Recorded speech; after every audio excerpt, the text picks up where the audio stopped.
Okay, ഇപ്പോൾ സുനിഷ അയ്യല്ലൂർ നമുക്കൊപ്പം ചേരുന്നുണ്ട്. ഗ്രീഷ്മയെ അട്ടക്കുളങ്ങര ജയിലിൽ നിന്ന് കൊണ്ടുപോയിട്ടുണ്ട്. സുനിഷ നമുക്കൊപ്പം ചേരുന്നു. സുനിഷ, ഇന്നിപ്പോൾ ഗ്രീഷ്മയ്ക്ക് ഉള്ള വിധി വരുന്ന ദിവസമാണ്. ഗ്രീഷ്മയെ അട്ടക്കുളങ്ങര ജയിലിൽ നിന്ന് കൊണ്ടുപോയി വൈദ്യപരിശോധനയ്ക്ക് കൊണ്ടുപോയതാണോ അതോ നേരിട്ട് കോടതിയിലേക്ക് കൊണ്ടുപോയതാണോ? അല്പസമയത്തിനുള്ളിൽ വിധി വരും എന്നാണ് നമ്മൾ പ്രതീക്ഷിക്കുന്നത്. ജീവപര്യന്തമാണ് നിയമവിദഗ്ധരൊക്കെ സൂചിപ്പിക്കുന്നത്. പക്ഷേ വധശിക്ഷ വരെ കിട്ടിയേക്കാവുന്ന വിധിയാണെന്ന് ജഡ്ജി സൂചിപ്പിച്ചിരുന്നു. അപ്പോൾ 24 വയസ്സേ ഉള്ളൂ, തനിക്ക് കൂടുതൽ പഠിക്കണം എന്നൊക്കെ ഗ്രീഷ്മ കോടതിക്ക് മുമ്പാകെ പറഞ്ഞിട്ടുണ്ട്. അപ്പോൾ ഇത് കോടതി പരിഗണിച്ചാൽ ഒരുപക്ഷെ ജീവപര്യന്തത്തിലേക്ക് മാറാനുള്ള സാധ്യതയും തള്ളിക്കളയാൻ കഴിയില്ല. എന്താണ് നമ്മൾ പ്രതീക്ഷിക്കുന്നത് സുനീഷ?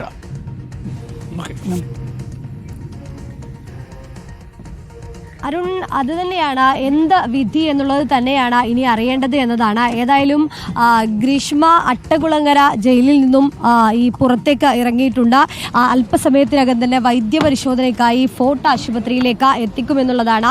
ഫോർട്ട് ആശുപത്രിയിൽ എത്തിയ ഉടനെ അതിനുശേഷം പരിശോധനയ്ക്ക് ശേഷം ഏതായാലും നെയ്യാറ്റിൻകര കോടതിയിലേക്ക് എത്തിക്കുമെന്നുള്ളതാണ്. എന്തായിരിക്കും വിധി എന്നറിയാൻ തന്നെയാണ്. കാരണം കഴിഞ്ഞ ദിവസമൊക്കെ ഇളവ് വേണമെന്ന ആവശ്യം ഗ്രീഷ്മയുടെ അഭിഭാഷകനും ഗ്രീഷ്മ തന്നെ ബിരുദാനന്തര ബിരുദം അടക്കമുള്ളത് കൊണ്ട് തന്നെ പഠനവുമായി ബന്ധപ്പെട്ടുകൊണ്ട് തനിക്ക് പഠിക്കണമെന്ന ആഗ്രഹമടക്കം കോടതിക്ക് മുമ്പാകെ പറയുകയും ചെയ്തിരുന്നു. അതുകൊണ്ട് തന്നെ ശിക്ഷയിൽ ഇളവ് വേണം, തനിക്ക് മറ്റ് ക്രിമിനൽ പശ്ചാത്തലമില്ല എന്നതടക്കമുള്ള കാര്യങ്ങളായിരുന്നു ഗ്രീഷ്മ കോടതിയെ അറിയിക്കുകയും ചെയ്തത്. ഒപ്പം തന്നെ അഭിഭാഷകൻ പറഞ്ഞ ചില കാര്യങ്ങൾ, ഷാരൂൺ നേരത്തെ തന്നെ ഇത്തരത്തിൽ ഗ്രീഷ്മയെ ശല്യം ചെയ്യാറുണ്ടായിരുന്നുവെന്നും മറ്റു ചില കാര്യങ്ങൾ സൂചിപ്പിച്ചുകൊണ്ടുമാണ് പ്രതിഭാഗം അഭിഭാഷകൻ വാദിക്കുകയും ചെയ്തത്.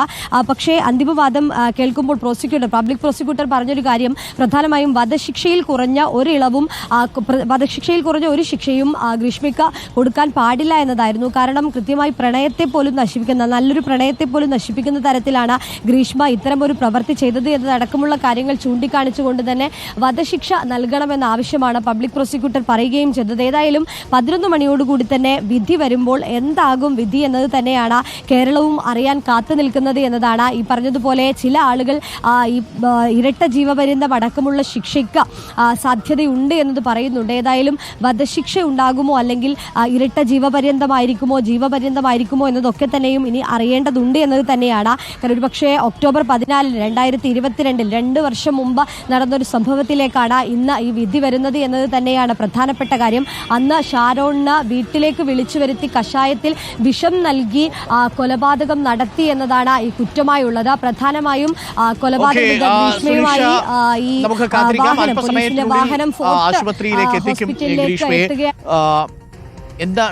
എന്താണ് ഗ്രീഷ്മയ്ക്ക് ലഭിക്കുക എന്നുള്ളത്, ശിക്ഷയായി ലഭിക്കുക എന്നുള്ളതിനാണ് കേരളം കാത്തിരിക്കുന്നത്. അല്പസമയത്തിനുള്ളിൽ വരും. ഇത് ഇപ്പോൾ ഗ്രീഷ്മയെ കൊണ്ടുവരുന്നതിൻ്റെ ദൃശ്യങ്ങളാണ്, ആശുപത്രിയിലേക്ക് എത്തിക്കുന്നതിൻ്റെ തത്സമയ ദൃശ്യങ്ങളാണ് പ്രേക്ഷകർ കാണുന്നത്. ഗ്രീഷ്മ എന്തായാലും ജയിലിലേക്ക് പോകും. അത് ജീവപര്യന്തമാണോ അതല്ല ജീവപര്യന്തത്തിൽ കൂടുതലുള്ള ശിക്ഷ ഉണ്ടാവാനുള്ള സാധ്യതയുണ്ടോ? നിലവിൽ സാഹചര്യ തെളിവുകളുടെ അടിസ്ഥാനത്തിൽ വധശിക്ഷ വിധിക്കുന്നൊരു കീഴ്വഴക്കമില്ല. അതുകൊണ്ട് തന്നെ വധശിക്ഷയ്ക്കുള്ള സാധ്യത വളരെ വിരളമാണ്.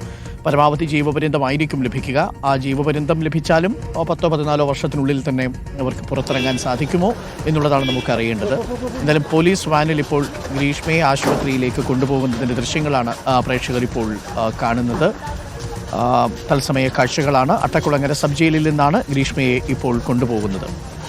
പ്രിയപ്പെട്ട പ്രേക്ഷകരെ, അല്പസമയത്തിനുള്ളിൽ വിധി പ്രസ്താവം ഉണ്ടാവും. വിധി പ്രസ്താവത്തിൽ ഇന്ന് തൊട്ട് മുൻപ് ഗ്രീഷ്മയോട് ചില കാര്യങ്ങൾ കോടതി ചോദിച്ചിരുന്നു. ഗ്രീഷ്മയ്ക്ക് ശിക്ഷയെക്കുറിച്ച് പറയാനുള്ളത് പറയാം എന്ന് പറഞ്ഞപ്പോൾ ഗ്രീഷ്മ പറഞ്ഞത് തനിക്ക് പ്രായം 24 വയസ്സ് മാത്രമല്ല താൻ MA ഇംഗ്ലീഷിന് ഫസ്റ്റ് ക്ലാസ് വാങ്ങിയ കുട്ടിയാണ്. അതുകൊണ്ട് തന്നെ കൂടുതൽ പഠിക്കണം എന്ന ആഗ്രഹമുണ്ട്. അതിനുള്ളൊരു അവസരം നൽകുന്ന തരത്തിലുള്ള ശിക്ഷ വേണം എന്ന് പറഞ്ഞു. മാത്രമല്ല പ്രതിഭാഗം പറയുന്നത് സാഹചര്യ തെളിവുകളാണ്. അതുകൊണ്ട് പരമാവധി ശിക്ഷ, അപൂർവങ്ങളിൽ അപൂർവമായൊരു കൊലക്കേസ് എന്ന രീതിയിൽ അതിനെ വ്യാഖ്യാനിക്കാൻ കഴിയില്ല. എന്നാൽ പ്രോസിക്യൂഷൻ്റെ ഭാഗം അങ്ങനെയല്ല. ഒരു ചെറുപ്പക്കാരൻ്റെ പ്രണയത്തെ തന്നെ കൊന്നു എന്നുള്ളതാണ്. വിശ്വസിച്ച ചെറുപ്പക്കാരനെ കൊന്നു എന്നുള്ള ഒരു കേസാണിത്. അതുകൊണ്ട് തന്നെ പരമാവധി ശിക്ഷ നൽകണം എന്ന് പറയുന്നു. ഇപ്പോൾ വൈദ്യപരിശോധനയ്ക്കായി ആശുപത്രിയിൽ എത്തിച്ചിരിക്കുകയാണ്.